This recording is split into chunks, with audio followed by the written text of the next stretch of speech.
안녕하세요. 네, 오늘도 저와 함께 시작하는 목요일 서동민의 톡톡톡 지금부터 시작해 보도록 하겠습니다. 제가 지난주에 할 일이 많아서 이제 분량을 좀 적게 적었다고 서두에 제가 언급을 조금 했었었는데요. 거기에 대해서 저는 그냥 이러한 사정이다라는 것을 그냥 알리려고 한 거였는데, 생각보다 우리 댓글로 저를 응원해주시고 격려해주신 분들이 있어서 조금 당황스럽기도 하고, 그리고 또 감사하기도 하고, 그래서 그런지 제가 이제 모든 뒤에 있던 일정들 다 무사히 잘 마무리할 수 있었던 것 같고요.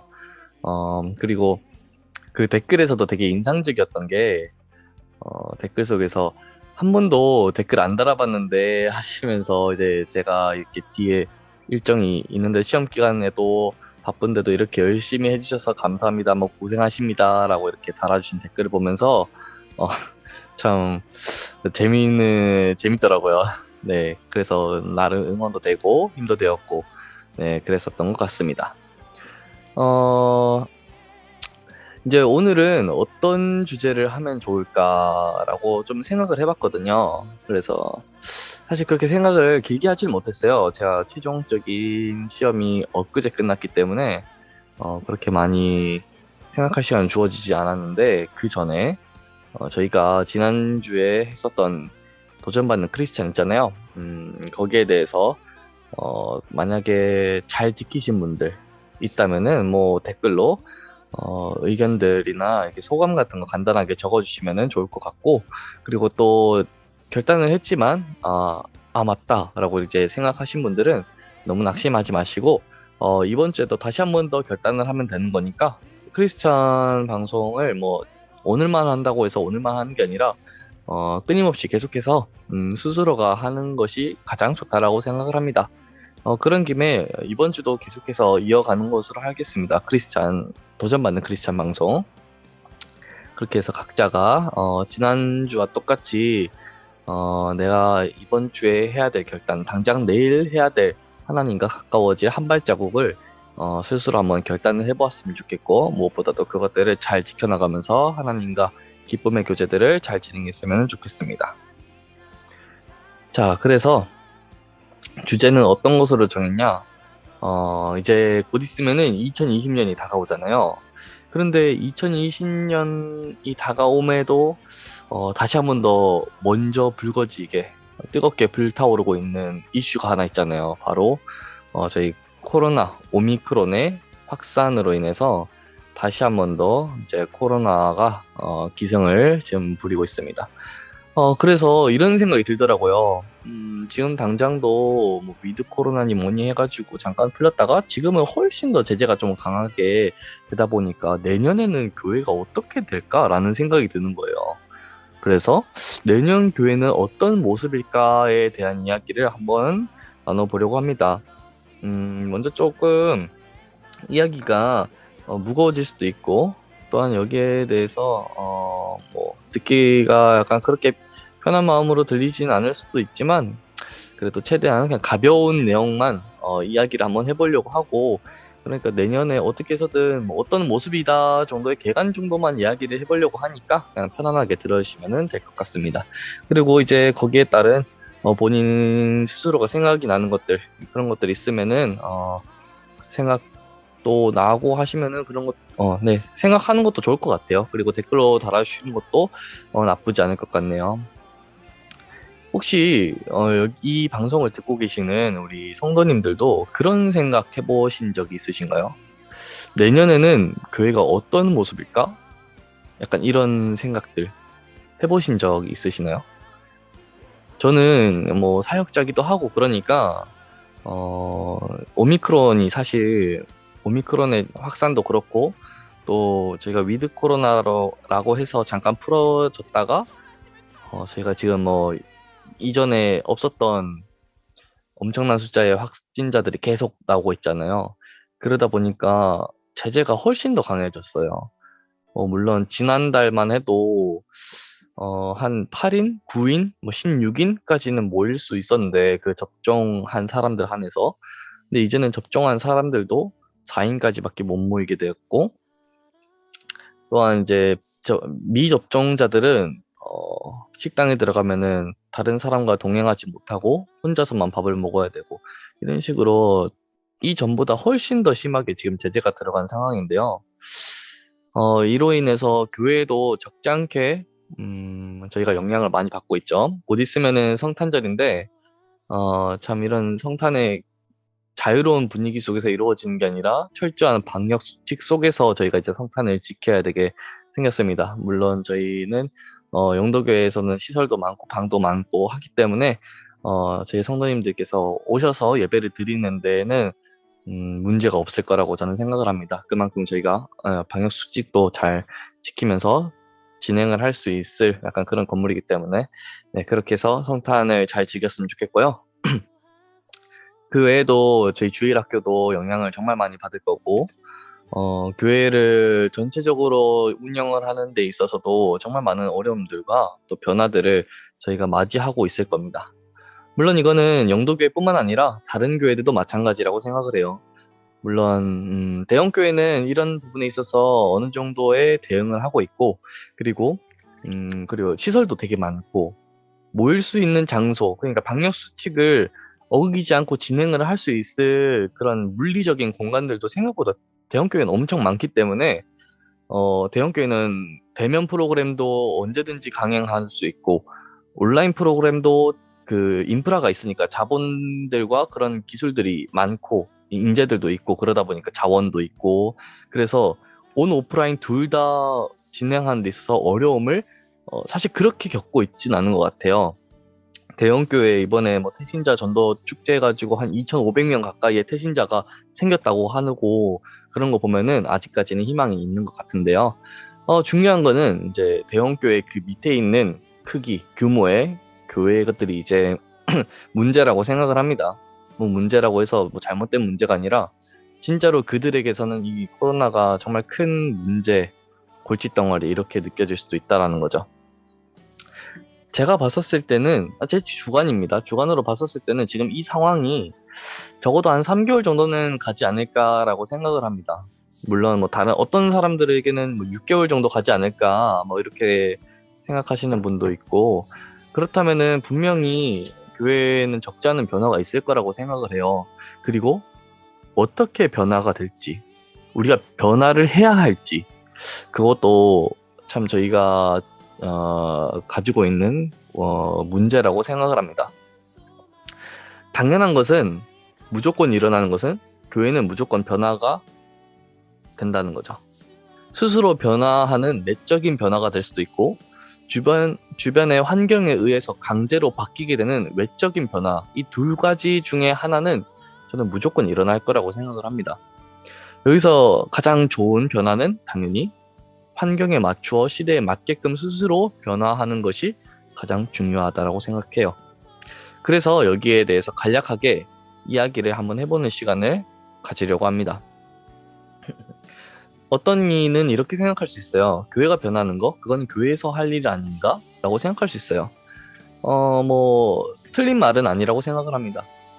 교회에서 먼저 발빠르게 움직여야 되고, 그리고 혼자만 할 수 있다라고 혼자 한다고 해서 결국 그 많은 무리의 사람들을 바꿀 수 있는 것도 쉽지 않은 일이긴 해요.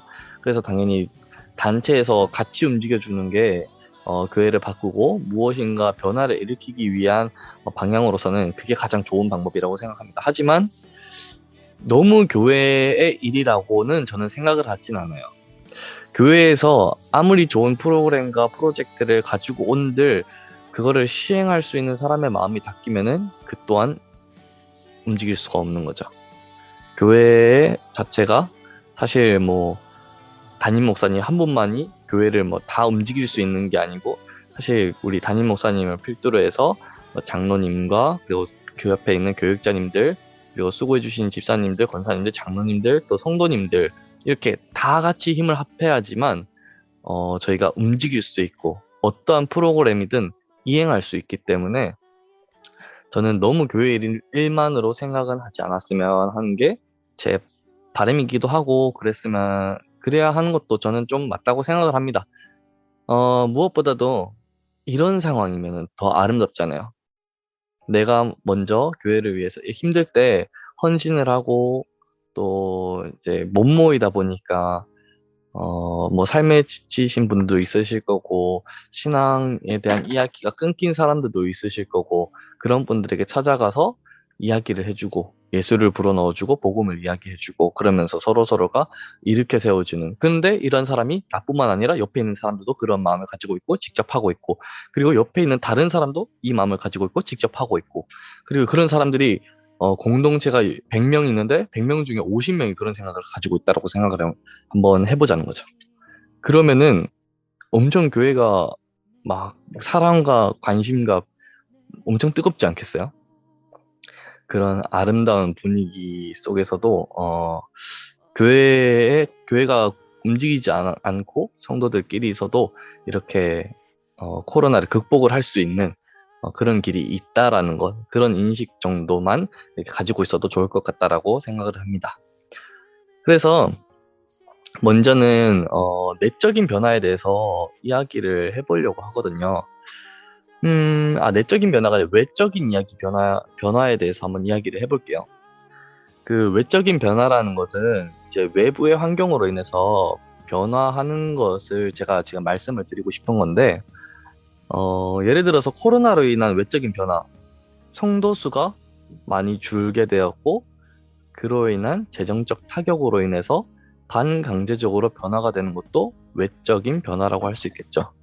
이로 인해서 교회의 규모가 작아지고 교회에 이행되고 있는 프로그램에 지장이 생기고 이런 것들이 외적인 변화. 한마디로 이렇게 되면 교회는 자동적으로 하향 곡선을 그릴 수밖에 없어지고, 뭐 부서가 초등부, 유년부 이런 부서들이 통합이 되어지고 중등부, 고등부가 통합되어지고 이러한 변화들이 일어나는 거죠.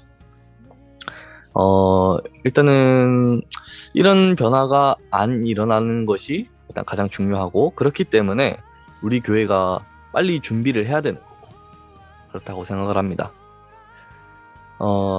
그런 외적인 변화가 있는 반면에 내적인 변화에 대해서는 사실 내적인 변화는 코로나 시대에 잘 대응하고 있는 그런 교회라고 보시면 될 것 같아요. 그렇다고 뭐 무조건 잘 하고 있다, 내적인 변화를 잘하면 무조건 코로나를 잘 대응한다라는 공식은 맞지 않지만 어느 정도는 잘 하고 있지 않겠나라는 생각이라고, 시선이라고 그냥 이해하시면 될 것 같아요.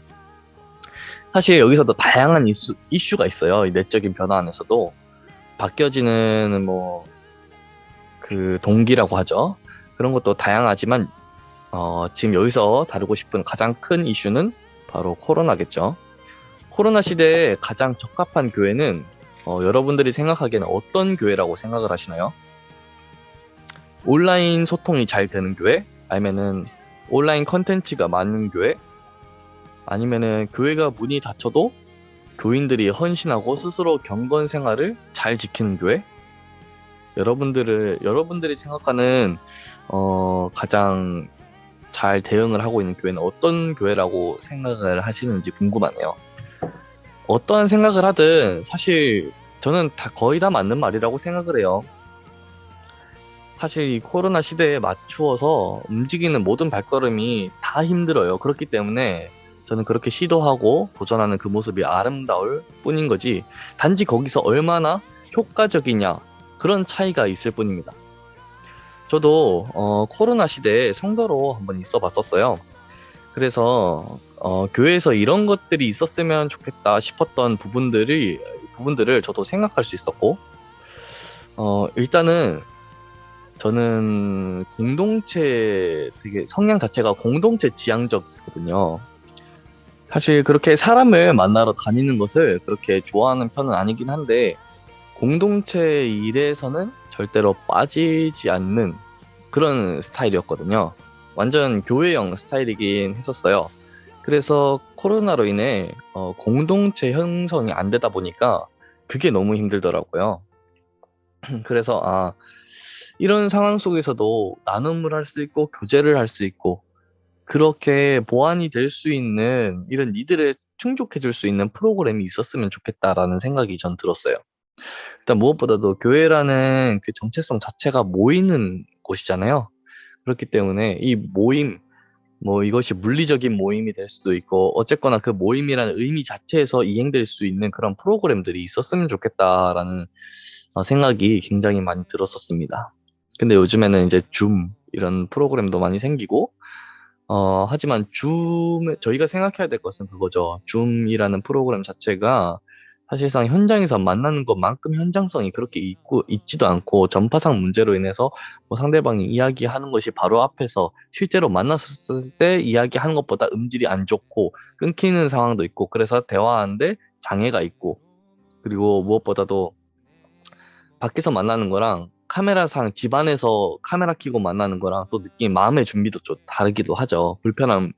보여지는 것이 불편한 부분도 있을 수도 있고 그렇기 때문에 이런 줌으로 모이는 매뉴얼도 새로 만들어질 필요가 있고 또한 우리가 거기에 적응을 또 해야 될 필요가 있다라고 저는 생각을 합니다.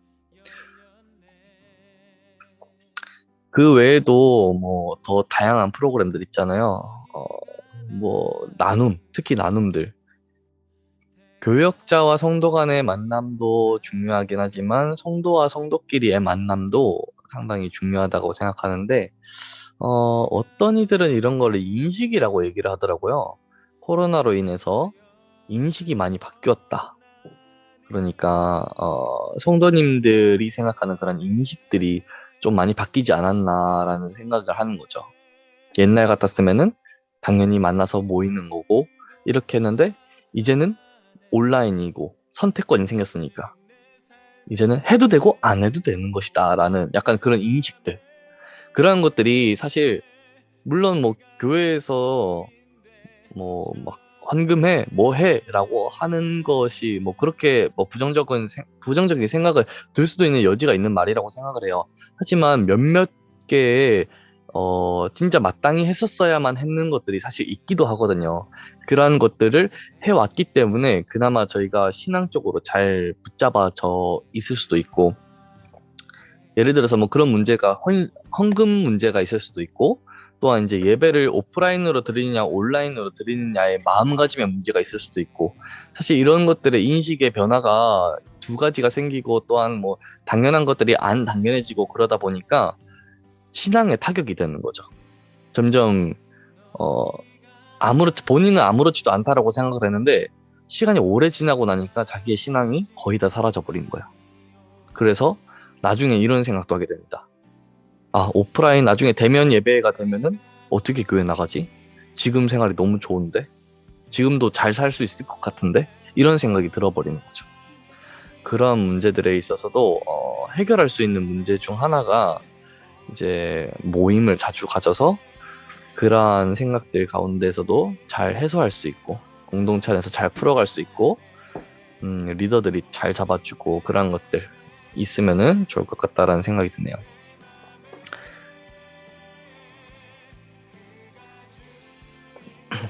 그리고 무엇보다도 교회 안에서 가장 큰 문제는 빈익빈 부익부 현상이 정말 심해질 거라는 생각이 좀 많이 듭니다.